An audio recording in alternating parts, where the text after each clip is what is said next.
ভূমিকা হলো তারাও ওই জায়গায় সব সময় পুরা সময়টা দেখার জন্য তারা দিনে 3 জন করে মনে হয় আর রাত্রে 4 জন করে লোক 24 ঘন্টা যেন এই মণ্ডপটা একটা অবজারভেশনে থাকে, এই ব্যবস্থা থাকবে।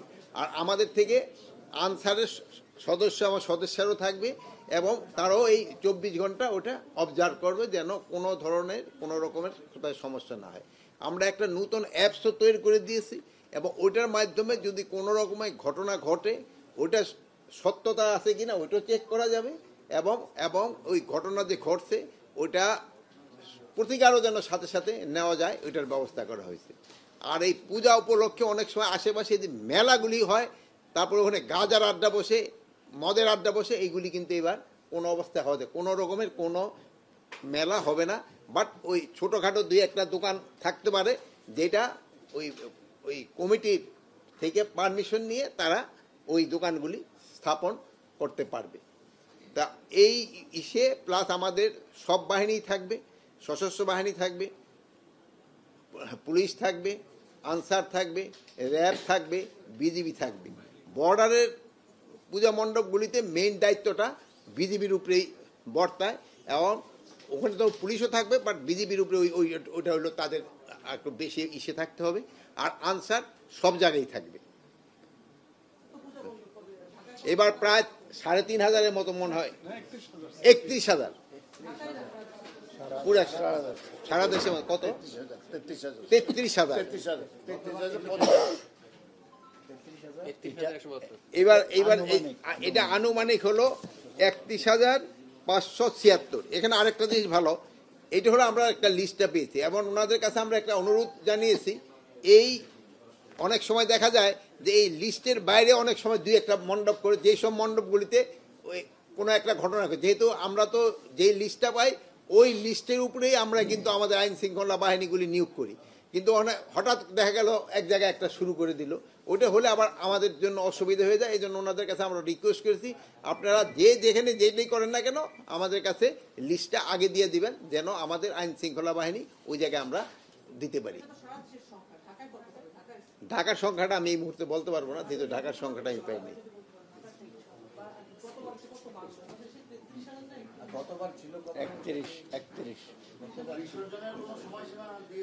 বিসর্জনের সময়সীমা দেওয়া হয়েছে 7টার আগেই যেন বিসর্জনটা শেষ করতে পারি। সবাই ক্ষেত্রে আমরা একই ইনস্ট্রাকশন দিয়েছি, সন্ধ্যা 7টার আগে। গ্রামগঞ্জে কিন্তু বিসর্জন একটু আগে দিয়ে ফেলে, ঢাকা অনেক সময় হয়, ঢাকায় একটা লাইন করে দিয়ে দিতে হবে এবং তারপরে কে দিবে ওইটার ব্যবস্থা করা। আমার মনে হয় ঢাকা বলতে আপনি কি বোঝাচ্ছেন? সিটি সিটি না ঢাকা বিভাগ? হ্যাঁ,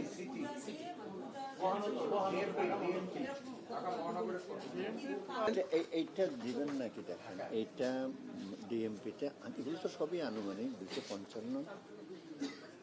ও এখানে একটা সংখ্যা আমরা পেয়েছি, এটা সব সংখ্যাটা কিন্তু আনুমানিক। এখানে আছে ডিএমপিতে আছে 255, সিএমপিতে মানে চিটাগাংয়ে আছে 276, আরএমপিতে আছে 103, কেএমপিতে আছে 116, বিএমপিতে আছে 87, এসএমপিতে আছে 156, জিএমপিতে আছে 120, আরএমপিতে আছে 150। টোটাল হলো 1270। তারপরে এটা হলো মেট্রোপলিটন এলাকা। রেঞ্জ এলাকায় আছে ঢাকা রেঞ্জে আছে হলো 7,136, চিটাগাং রেঞ্জে আছে 4,288, রাজশাহী রেঞ্জে আছে 3,460, সিলেট রেঞ্জে আছে 2,480, তারপরে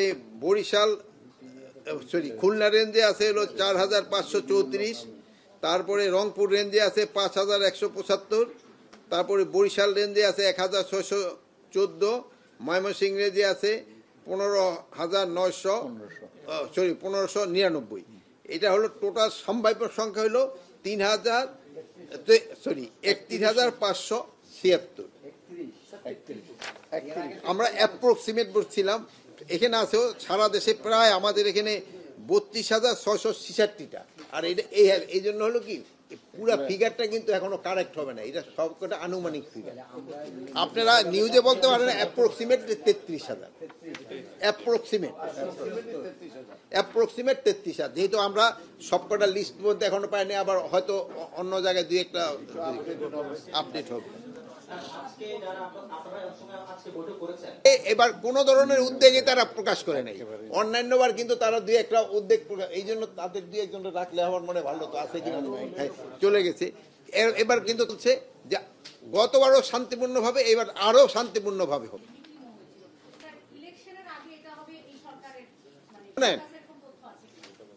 যারা দুষ্কৃতিকারী সারা সব জায়গায় দুষ্কর্ম করার চেষ্টা করে, এটা শুধু পূজা না, সব জায়গায় করার চেষ্টা করবে, এটা প্রতিহত করার দায়িত্ব হলো আমাদের, আপনাদের। আমরা সবাই মিলে এটারে প্রতিহত করব। আচ্ছা, এইবার 33,000 পূজা মণ্ডপে কি পরিমাণ আইন শৃঙ্খলা বাহিনীর সদস্য নিয়োজিত থাকবে? মানে আনুমানিক আমাদের শুধু অন্যান্য বাহিনীগুলি তো আমরা এখন পর্যন্ত ক্যালকুলেট করি নেই, এটা ক্যালকুলেট করতে প্রায় আনসার প্রায় 3 লাখের মতো, প্রায় আনসারই থাকবে 3 লাখের মতো, এবং অন্যান্য বাহিনীগুলি তো স্ট্যাটিক ফোর্স হিসাবে থাকবে। আর দুই একটা মণ্ডপে, কিছু মণ্ডপে আমাদের পুলিশও পার্মানেন্ট থাকবে। আনুমানিক সংখ্যাটা আমি যেহেতুই করি না, যেহেতু সব বাহিনী থেকে আমরা ওই লিস্টটা এখনো নিইনি। মাননীয় উপদেষ্টা, একটা বিষয় হলো যে পূজা শুরুর আগে যেখানে নাকি প্রতিমা বানানো হয়, দেখা যায় যে ওই সময় কিন্তু অনেক প্রতিমা ভাঙচুর হয়, এরকম অনেক গতবারও হয়েছে, অতীতেও হয়েছে। তাই সেই ব্যাপারে আপনারা কোনো পদক্ষেপ নিয়েছেন? আমাদের প্রিভেন্টিভ তো শুরু হয়ে গেছে, আমাদের প্রিভেন্টিভ তো শুরু হয়ে গেছে।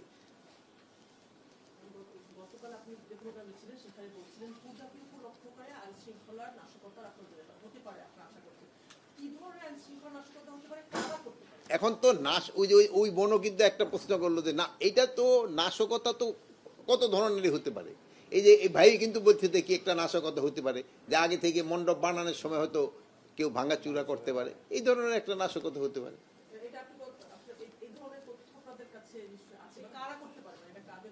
এটা আপনি তো বললেন যে দুষ্কৃতিকারীরা করতে পারে। দুষ্কৃতিকারী তো আমি কাউরে আইডেন্টিফাই, যে দুষ্কৃতিকারী তার তো আমি আইনের আওতায় নিয়ে আসতেছি। দুষ্কৃতিকারীকে তো কোনো দল মত বা কোনো পার্টি নেই।